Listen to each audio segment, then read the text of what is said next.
Selamat malam teman-teman, kembali lagi di channelku ya.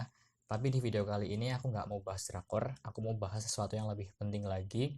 Nah, pada video kali ini aku pengen bahas sedikit tentang perjalananku kemarin dalam menyusun tugas akhir skripsi.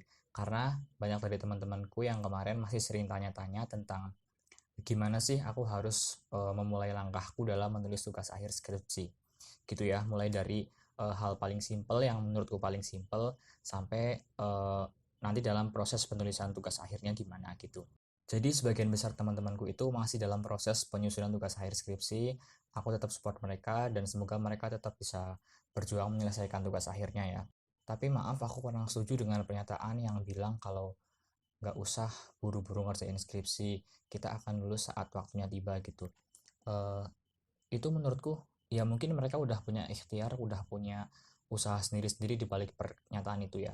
Tapi menurutku sendiri, kapan skripsi akan selesai ketika nggak dikerjakan gitu kan. Nah itu juga yang membuatku dulu termotivasi buat ngerjain tugas akhir skripsiku itu karena salah satu dosenku tuh mengatakan, beliau bilang kalau skripsi yang bagus itu skripsi yang selesai mas, yang cepat selesai. Jadi ketika ingin meneliti tentang penelitian yang sempurna itu besok setelah lulus, bukan sekarang.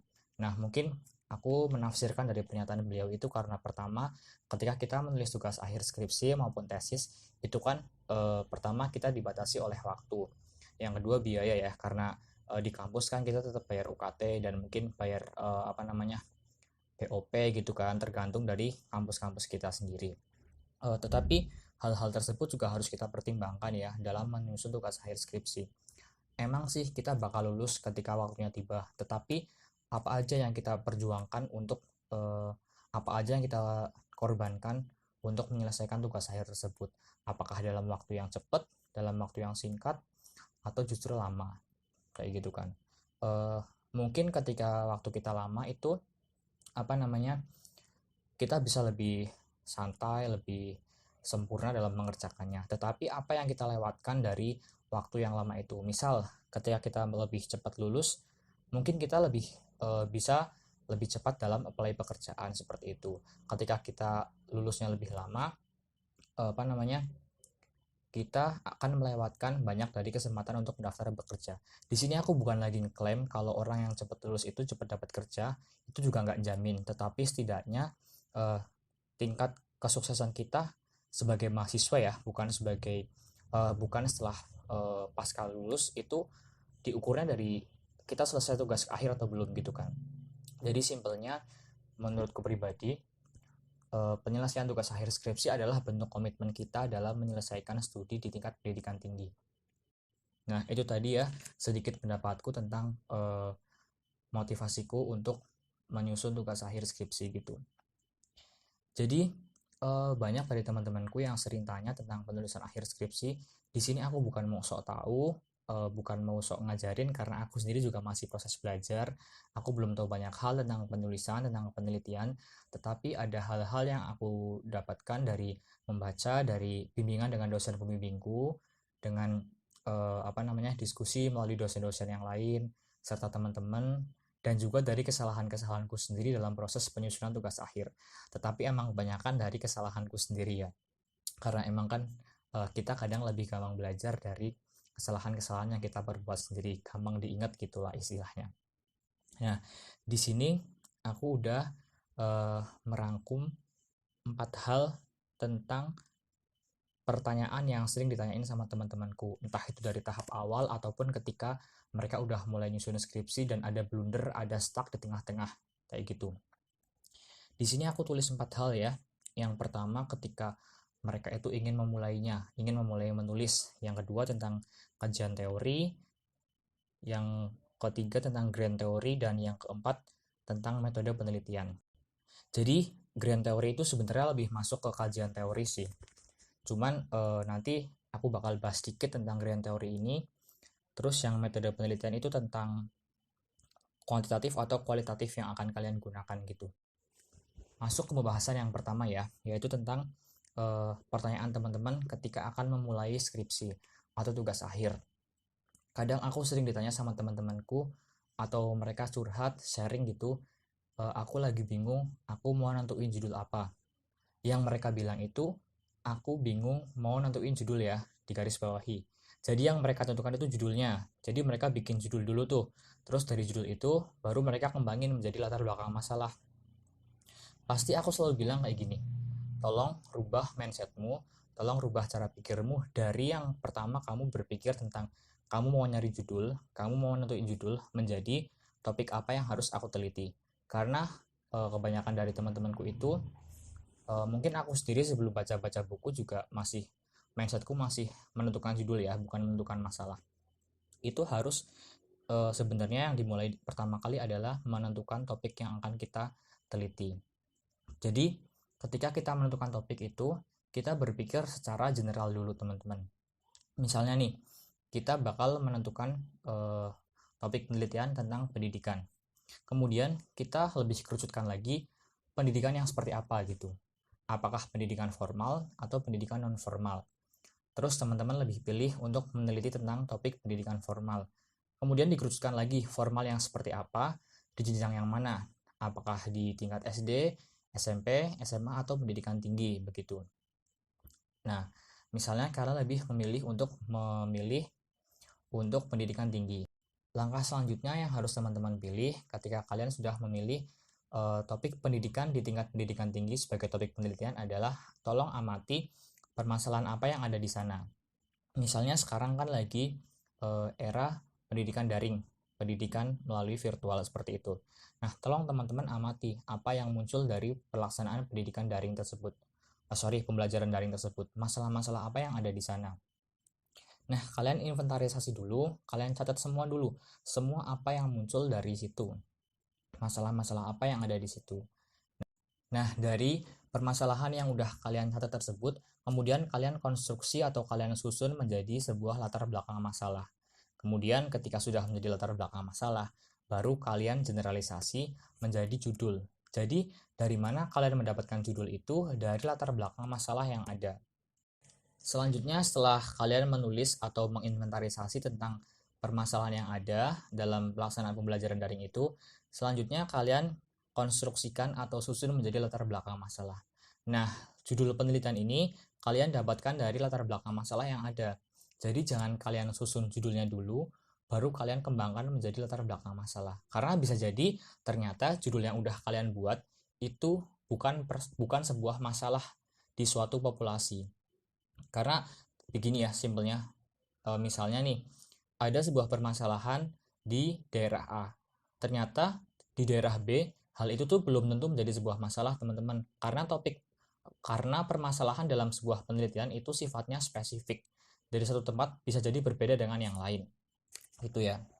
Makanya mindset kalian yang harus kalian ganti itu ketika awalnya berpikir judul apa yang harus aku buat, itu tolong ganti menjadi topik apa yang akan aku teliti gitu. Kemudian bagian yang kedua adalah kajian teori. Jadi di kajian teori ini teman-teman akan menyusun dua hal, yaitu tentang teori-teori dasar yang akan digunakan di dalam penelitian serta penelitian yang relevan ya. Jadi nyambung ke yang tadi grand theory, apa sih grand theory itu gitu kan?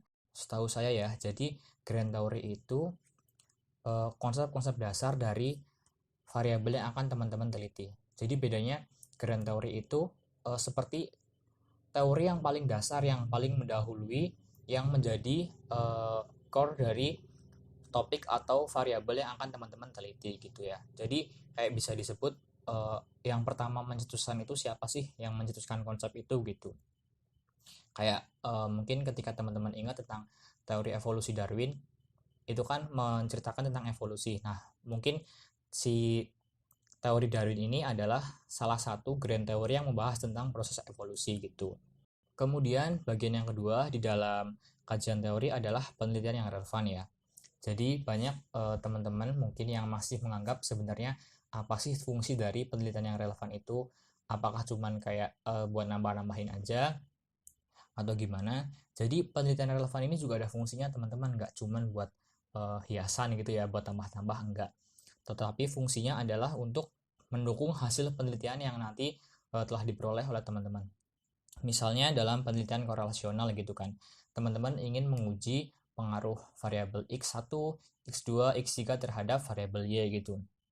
Nah, setiap pengujian variabel ini, teman-teman harus nyari penelitian yang relevannya.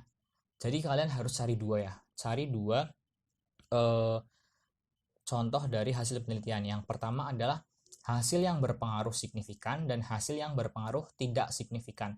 Jadi kenapa harus cari dua-duanya? Karena eh, paradigma dalam penelitian itu kan teman-teman ragu dan mempertanyakan apakah benar si variabel X ini berpengaruh terhadap variabel Y gitu kan. Nah, kalau teman-teman udah yakin variabel X ini bakal ngaruh ke variabel Y, nggak usah diteliti, karena kalian udah tahu jawabannya kan. Tetapi kan sebuah penelitian itu didahului oleh pertanyaan, apakah benar sih si X ini berpengaruh terhadap Y? Makanya kalian harus nyari penelitian yang relevannya itu dua, yang satu berpengaruh dan yang satu nggak berpengaruh gitu. Jadi ketika hasilnya nanti berpengaruh, ternyata kalian juga udah punya. Jadi ketika nanti hasilnya berpengaruh, kalian tuh udah punya pendukungnya, yang signifikan ada, yang insignifikan juga ada gitu kan.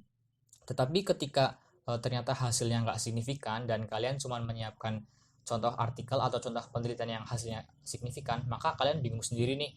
Kalian akan muter-muter nih baru cari artikel, ada nggak ya, dan ternyata kalian nggak nemu. Bisa jadi penyusunan tugas akhir kalian stuck di situ karena kalian nggak nemu artikel yang mendukung itu. Itu ya tentang penelitian yang relevan. Terus selanjutnya itu tentang metode penelitian. Kemudian yang terakhir adalah metode penelitian. Jadi tentang metode penelitian ini tuh kadang kan kita, teman-teman dan aku mungkin masih berpikir aku mau pakai metode kuantitatif atau kualitatif ya gitu kan. Nah, mungkin masih ada yang masih berpikir aku mau meneliti kualitatif aja lah biar keren, biar kece gitu. Jadi menurut pendapatku sendiri ya pribadi, teman-teman harus garis bawahi. Jadi nggak ada metode penelitian yang lebih bagus, lebih rumit, atau biar lebih keren gitu. Jadi kalian milih kualitatif. Enggak. Jadi kapan sih kita harus menggunakan metode kuantitatif dan kapan harus menggunakan metode kualitatif? Itu tergantung kebutuhan kita.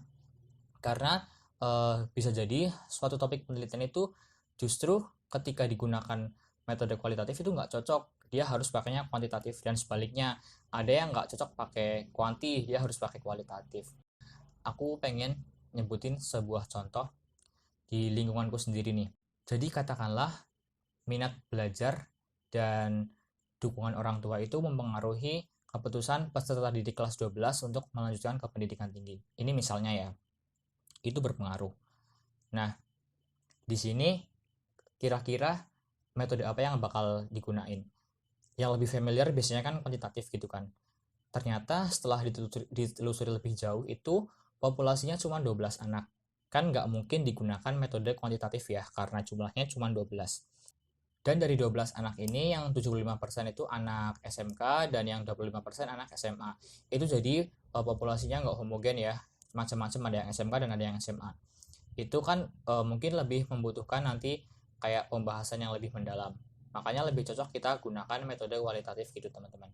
Jadi nggak ada istilah kualitatif atau kuantitatif itu lebih unggul dari yang lain gitu. Itu tergantung topik yang akan kita teliti.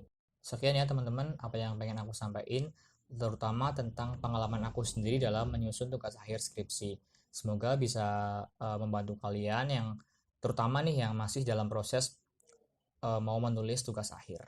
Sekali lagi aku sampaikan di sini aku nggak ada niat untuk menggurui atau sok tahu, karena aku sendiri juga masih dalam tahap belajar. Cuman bedanya aku udah pernah melalui proses bimbingan tugas akhir gitu aja sih. Kalau misal dari apa yang aku sampaikan ada yang bermanfaat sama teman-teman dan kalian ingin bertanya atau sharing-sharing lebih lanjut, bisa kalian tulis di kolom komentar.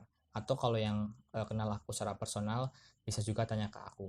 Karena sebelum-sebelum ini juga ada sih beberapa teman-teman yang tanya, sharing, atau kepengin tahu prosesku kemarin dalam penyusunan tugas akhir skripsi. Gitu ya. Terima kasih. Wassalamualaikum warahmatullahi wabarakatuh.